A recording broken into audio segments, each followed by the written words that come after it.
আমি বিজ্ঞান যতগুলো পড়ছি, যা কিছু বুঝি, আমি অবাক হয়েছি। শুধু কি কারণে জানেন?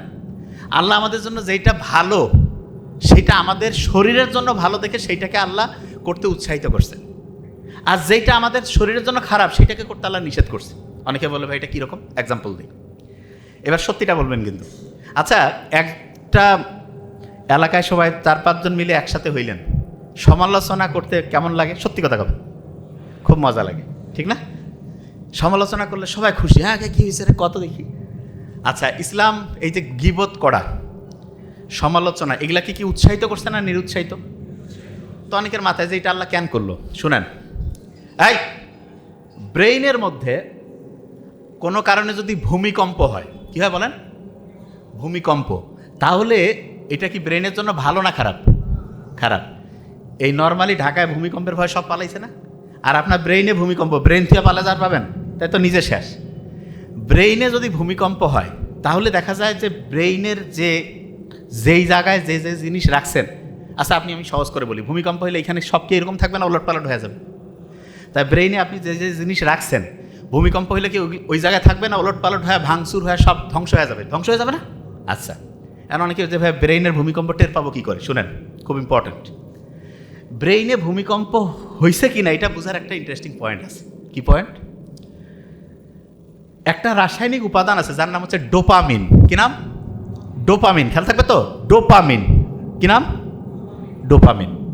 ব্রেইনে যদি কোনো কারণে খুব বেশি ডোপামিন বেড়ে যায় তাহলে ব্রেইনে ভূমিকম্প হয়, এবং ব্রেইনে ভূমিকম্প মানেই ব্রেইন ক্ষতিগ্রস্ত হইল, মনে রাখার ক্যাপাসিটি কমলো, চিন্তা করার দক্ষতা কমলো, ব্রেইনের জন্য খারাপ।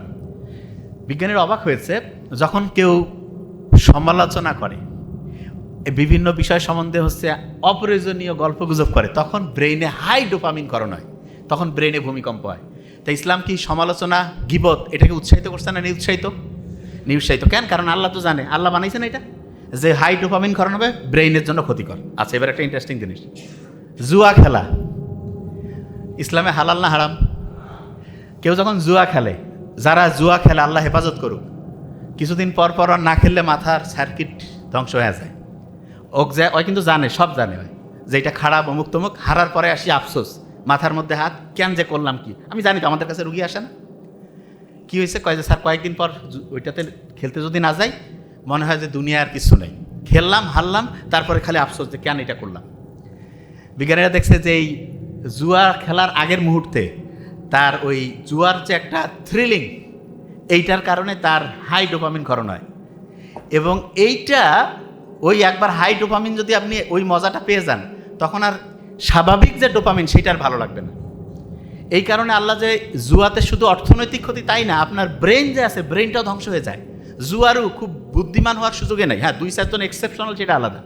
নর্মালি যে জুয়ার সাথে আসক্ত হয়ে যাবে তার ডোপামিন অসম্ভব বেশি ক্ষরণ হবে, ব্রেইনের মধ্যে ভূমিকম্প হবে, তার ব্রেইনের যে ক্যাপাসিটি ধ্বংস হয়ে যাবে। তাইলে জুয়া এটা কি ব্রেইনে ভূমিকম্প তৈরি করতেছে কি করতেছে না? এক কথা বলেন না কেন? তাইলে এইটা আমাদের ব্রেইনের জন্য ভালো না খারাপ? খারাপ। আচ্ছা, এবার দেখেন, আপনারা অনেকেই বলবেন যে এই ইসলামের খুব ইন্টারেস্টিং একটা জিনিস আছে, সেটা কি জানেন? সেটা হলো, আপনি দেখেন অনেকের এই কথাটা আপনি শুনবেন, নিজের ওয়াইফের সাথে যে আমাদের যে সম্পর্ক, এটাকে ইসলাম কি নিষিদ্ধ করছে? কিন্তু ওয়াইফ ছাড়া অন্যদের ক্ষেত্রে কি এটাকে উৎসাহিত করছে? কেন করছে? করেনি। এইটা কেন? কারণ নিজের স্ত্রী ছাড়া অন্যদের সাথে যখন আমরা চিন্তা ভাবনা করতে যাই, তখন আমাদের ব্রেইনে হাই ডোপামিন ক্ষরণ হয়, এবং হাই ডোপামিন যখন ক্ষরণ হবে তখন ব্রেন কি ভালো হবে না খারাপ হবে? খারাপ। তার মানে যেই জিনিসটা ইসলামে আপনাকে নিষিদ্ধ করছে, এইটা এখন সায়েন্স বুঝতেছে যে এইটা আমাদের জন্য ক্ষতিকর দেখে ইসলাম এটাকে নিষিদ্ধ করছে। আচ্ছা, বুঝাইতে পারছি তো এই জিনিসটা? আচ্ছা, যে জায়গায় আমি ছিলাম, ভিটামিন ডি খেয়াল আছে? তাইলে ওইটা উৎসাহদাতা। দিনের মধ্যে যদি আপনি সকাল 10টা, 10:30 থেকে দুপুর 2:30, 3টার মধ্যে যদি 20-25 মিনিট, 15 মিনিট হইলেও হবে, যদি আপনি সূর্যের আলোর নিচে থাকেন, দেখা যাবে আপনার শরীরের মধ্যে যে এখানে যে কোষগুলো আছে না, এই কোষগুলো থেকে একটা জিনিস তৈরি হবে যার নাম হচ্ছে মেলাটোনিন। কি নাম বলেন তো? মেলাটোনিন। রাতের বেলাও ওই জিনিসটা তৈরি হয়, দিনেও হয় সূর্যের আলোর মধ্যে মেলাটোনিন, রাতেও হয়। এই মেলাটোনিনটা কি করে জানেন? অসাধারণ কয়েকটা কাজ করে। কি কাজ? আমরা কই না যে ভাই ডিপ্রেশনে আছি, ডিপ্রেশনে পড়লে ডাক্তারের কাছে গেল, কিছু অ্যান্টি ডিপ্রেশন লিখে দিল, টাকা পয়সা দিয়ে খাইলো, ঘুমাচ্ছে। ওই মেলাটোনিন কি করবে জানেন? Natural anti depressant. তার মানেটা কি? আপনি যেই লোকটা ডিপ্রেশনে আছে তাকে দিনের বেলা সূর্যের আলোতে 20-25 মিনিট ঘুরাইলেন, তার শরীর থেকে মেডিসিন তৈরি হয়ে গেল মেলাটোনিন। রাতেও সন্ধ্যার পরে এশার নামাজের পরে সে হচ্ছে যে মোবাইল টোবাইল দেখে লাইট বন্ধ করে থাকলো, মেলাটোনিন তৈরি হইল। এই 2 বেলা তার মেলাটোনিন অ্যান্টি ডিপ্রেসেন্ট ওষুধ, কেমিক্যাল, এইটা শরীরের ফ্যাক্টরি থেকে তৈরি হলো। কোনো টাকা নাই, কোনো সাইড ইফেক্ট নাই, খালি ভালো উপকার। রাতে ঠিকভাবে ঘুম হবে, দিনের বেলা সে টেনশন ডিপ্রেশন ফ্রি হয়ে গেল। সুবহানাল্লাহ বলবেন না? আচ্ছা, এই যে যেই কোম্পানিগুলো আছে দুনিয়ায়, সবাই যদি এরকম শরীর থেকে ওষুধ বানায় খায়, কোম্পানি চলবে? হ্যাঁ, তাহলে কোম্পানি কী চাবে দেখেন, সিস্টেম বুঝবেন এবার। কোম্পানি চাবে যেভাবে হোক এই লোকগুলো হচ্ছে কোম্পানির ওষুধের এই জায়গায় আনতে হবে, আনলে বিক্রি, বিক্রি হইলে টাকা, টাকা হইলে তো ব্যবসা চলবে, ঠিক না? আচ্ছা দেখেন কোন জায়গা থেকে শুরু করছে এরা। ব্রয়লার মুরগির যে ডিম কারা কারা খান? হাত উঁচু করেন তো। সবাই খায়। আচ্ছা এবার শুনেন, আমি কিছুদিন আগে ব্রয়লার মুরগি নিয়ে একটা স্পিচ দিয়েছিলাম। কিছু ব্রয়লার মুরগির ব্যবসায়ী বা অন্য কেউ কি আমি জানি না, ওরা এসে আমাকে অফিস থেকে জানাইছে, ওরা এসে করছে হ্যাঁ সারিলা কথা কেন করছে, যে আমাদের এটা সরকার খাচ্ছে অমুক তমুক। আচ্ছা সরকার কী খায় সেটা আপনাকে আমি বলি, তাহলে শুনলে অবাক হবেন। আমেরিকার প্রেসিডেন্টও কিন্তু মুরগি খায়, খুব ভালো করে নোট করেন, খুব ইম্পর্টেন্ট। আমাদের দেশের যারা খুব উঁচু স্তরে তারাও খায়, আমরাও খাই, আপনারা সবাই খান। আমেরিকার প্রেসিডেন্ট, ইউরোপের দেশের যে প্রেসিডেন্টরা, ওরা যে মুরগি খায় ওইটার জন্য আলাদা, মুরগির চলাফেরা ঘোরাঘুরির জন্য আলাদা হচ্ছে ডিপার্টমেন্ট আছে। ওইখানে মুরগিরা দৈনিক এক্সারসাইজ করবে। তবে আপনি কী করছেন? হ্যাঁ, মানে বাজার থেকে আনলো মুরগি জব করে খাবে? ন, ওইখানে মুরগি এক্সারসাইজ করবে। এবং এক্সারসাইজের নিয়ম কি জানেন? সূর্যের আলোর নিচে তাকে এক্সারসাইজ করাইতে হবে। এবং মুরগির যে ঠ্যাং সেইটা আবার মাটিতে মিশতে হবে। যে ভাই এটা কী বলছেন? ঘাস, মাটি, নেচারের সাথে কানেক্টেড থাকতে হবে। এইরকম করে মুরগি ঘুরতেছে ঘুরতেছে। এখন এরকম করে একটা জেনারেশন, মনে করেন একটা মুরগি আছে, ওই মুরগির ডিম দিলে পরের আরেকটা জেনারেশন আসবে না? ওই পরের জেনারেশনের যে মুরগি, ওই মুরগি বা তারপরের যে মুরগির বংশধর, সেই মুরগি খাবে। কিছুদিন আগে বোধহয় আপনারা দেখছিলেন না উচ্চ বংশীয় গরু, কিন্তু এটা ভাওতাবাজি। কিন্তু এইটা যেটা বললাম এটা উচ্চ বংশীয় মুরগি, এটা ঠিক আছে। বুঝতেছেন আমার কথা? যে ভাইয়া এটা কি কারণে করে শুনেন। একটা, আচ্ছা আমি আপনাকে বলি, একটা মানুষ আছে, এই যে এইটার মধ্যে যদি আমি ভালো পরিষ্কার পানি রাখি, এটা ভালো, জীবন বাঁচাবে। এইটার মধ্যে যদি আমি ব্যাকটেরিয়া, বিভিন্ন ভাইরাস টাইরাস মিলে কথার কথা যদি আমি পানিটা ঢুকাই, এটা কি জীবন বাঁচাবে না মারবে?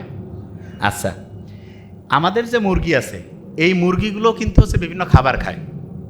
আমি তো জানি, আমার তো বন্ধুবান্ধব সব জায়গায় আছে, আমি তো ব্যাপারটা জানি। আমাদের যে বাংলাদেশে বেশিরভাগ, আমি বলবো না যে 100, এটা আপনি বাছাই করে নিন, বেশিরভাগ ক্ষেত্রে যে বিশেষ করে যে ব্রয়লার মুরগিগুলো আছে, এদের যে খাবারটা খাওয়ায়, এদের কিন্তু আলাদা করে ইঞ্জেকশন দেয় না। অনেকে মনে করে এদের মধ্যে অ্যান্টিবায়োটিক ইঞ্জেকশন দেয় না। কি করে জানেন? ওদের যে পানি খাবার, ওগুলোতে হচ্ছে অ্যান্টিবায়োটিক মিক্সড করে দেয়, এবং ওইটাও খায়। কি কারণে?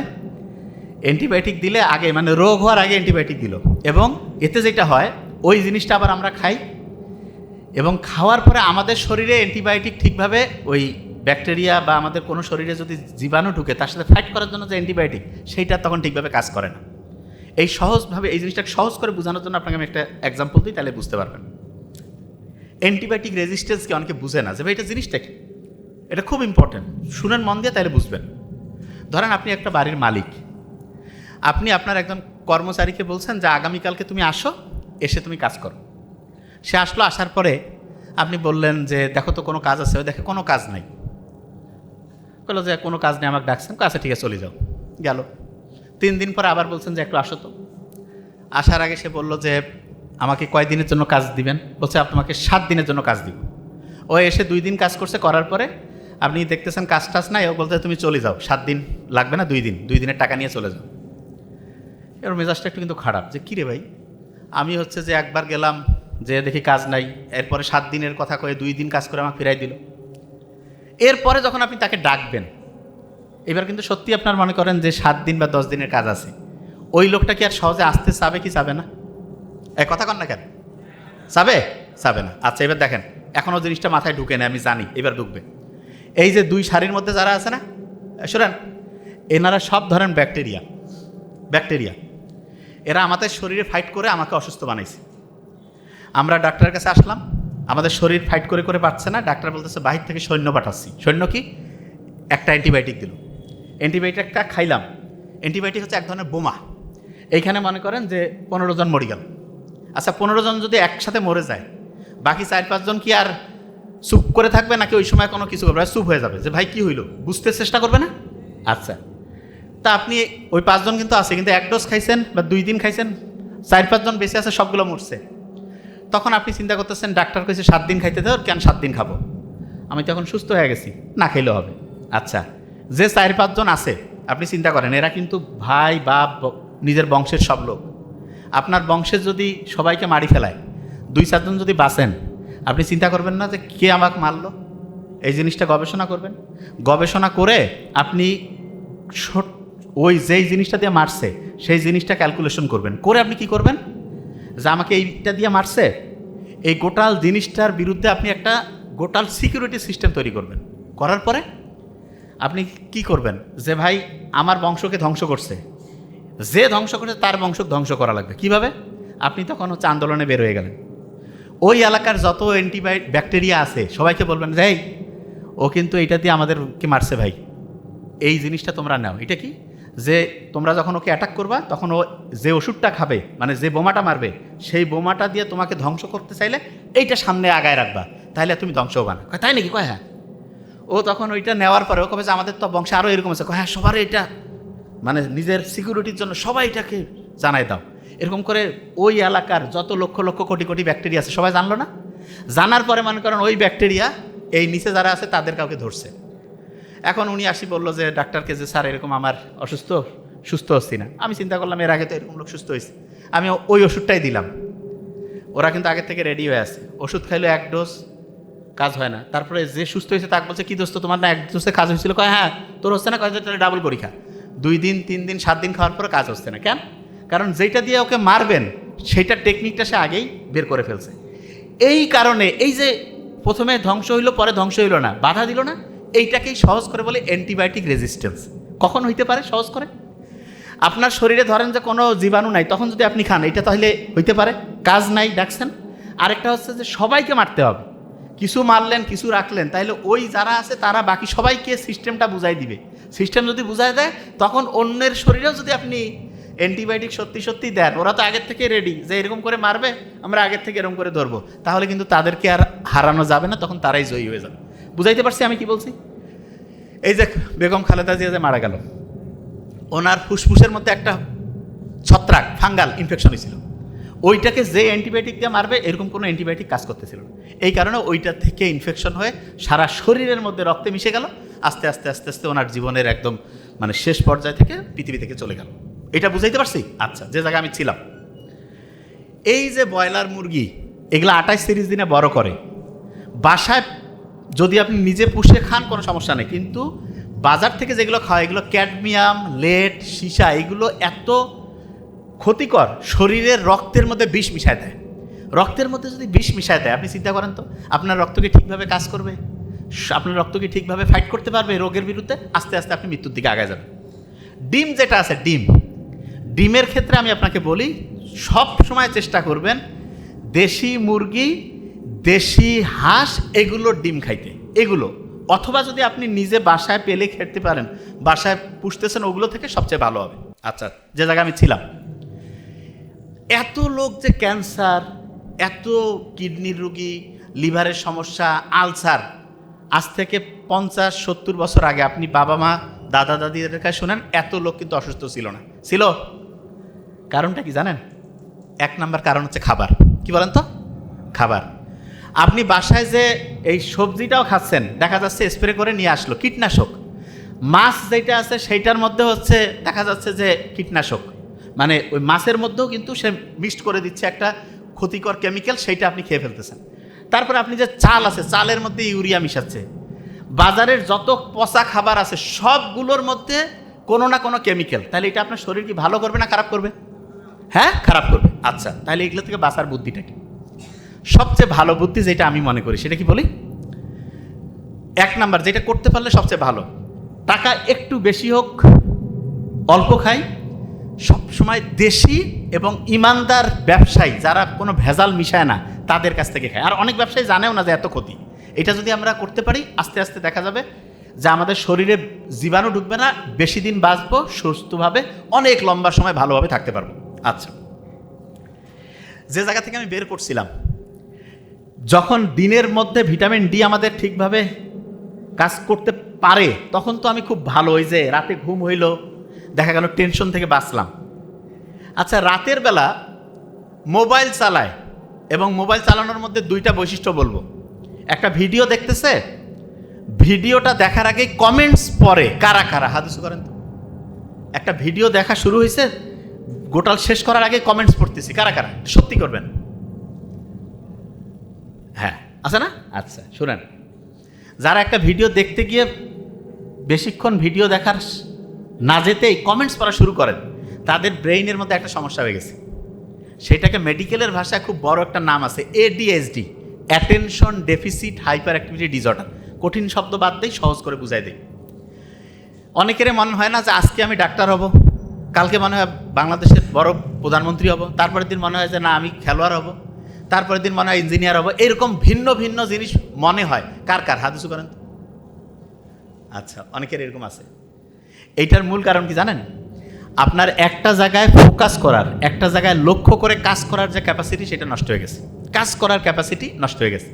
এবং এটা কী কারণে হইল সেটা বলি। গোল্ড ফিশের নাম শুনছেন? গোল্ড ফিশ এক রকমের মাছ ধরেন। এইটা একটা জায়গায় ফোকাস করতে, একটা জিনিস মন দিয়ে শুনতে, মানে মনোযোগের সাথে করতে পারে 9 সেকেন্ড। আর আমরা যারা মানুষ আছি, মাইক্রোসফট কোম্পানি গবেষণা করছে মানুষের একটা জায়গায় মনোযোগ দেওয়ার, একটা জিনিসের প্রতি মানে হচ্ছে যে অ্যাটেনশন দেওয়ার টাইম এখন হচ্ছে 8 সেকেন্ড। কত সেকেন্ড? তাহলে কোন তো গোল্ড ফিশ আর মানুষ, এই দুইটার মধ্যে অ্যাটেনশন কার কম? মানুষের। 8 সেকেন্ড। আপনার তো মনে হবে যে না আমি তো 8-10 ঘন্টা পড়ি, ঘন্টু পড়া হয় না।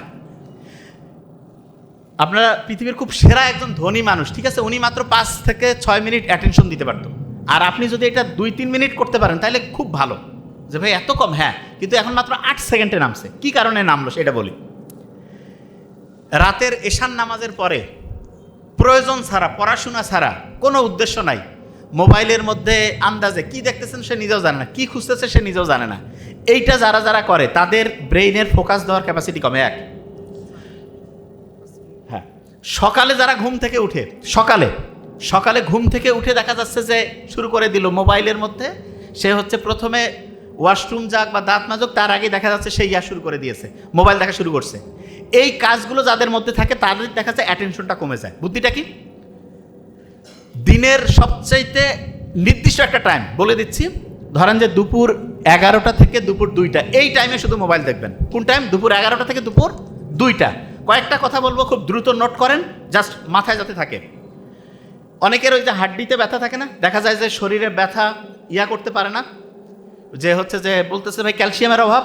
শোনেন, দেশি পানটা আছে না, পানের সাথে একটু চুন দিয়ে খাবেন, কিন্তু না সুপারি টুপানি, পানের সাথে চুন। পান এবং চুন এইটা শরীরের, এর ভিতরে যে এনজাইম রসটা আছে এইটা দেখা যায় খাদ্য হজম করে এবং আমাদের শরীরে ক্ষারীয় মাধ্যম তৈরি করে। শহরের লোক অ্যান্টাসিড খায় না, আর গ্রামে দাওয়াত বাড়িতে পান আর চুন খায় না, এইটা অ্যান্টাসিডের ভাব এবং শরীরের জন্য খুবই উপকারী। এই কাজটা করবেন। তারপরে আপনি দেখবেন ইলন মাস্কের নাম শুনছেন তো, উনি এখন বলতেছে যে এই পৃথিবী নিয়ে ওনার এখন যেটা চিন্তা, যে উপর থেকে কোনো একটা শক্তি আছে যেটা আমাদের সবাইকে তৈরি করছে, দেখতে চাচ্ছে যে আমরা কি করি। আল্লাহ বলছে না আমি জিন আর মানুষকে তৈরি করছি ইবাদতের জন্য। তার মানে ইলন মাস্কের চিন্তা আর আল্লাহ যে আমাদের কোরআনের মধ্যে বলছে একেবারে হুবহু মিলে যায়। জাস্ট ও আল্লাহ হিসাবে কাউকে মানে কি মানে না জানি না, কিন্তু ও একটা সোর্সের কথা বলে, একটা শক্তির কথা বলে।